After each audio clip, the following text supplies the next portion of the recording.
up, guys? What's up? What's up? You know, I had a horrible misfire, and I figured out a lot of the times on these trailblazers in line 6, water gets through whatever you call this, and it seeps right into the spark plug well. So sometimes you might have a bad misfire.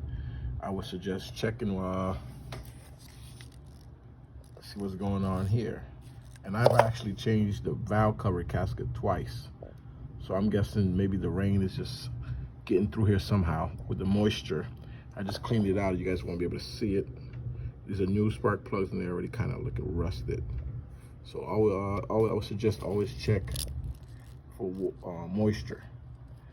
Yeah, you can't really see it, but there's a little bit of moisture there.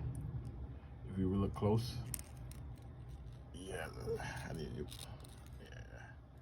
replace these. This is horrible, like it's burnt. Yeah, I had a horrible misfire. Check engine light was flashing. So I decided to check again. Yeah, I was right. It was more water. So, this is just a suggestion.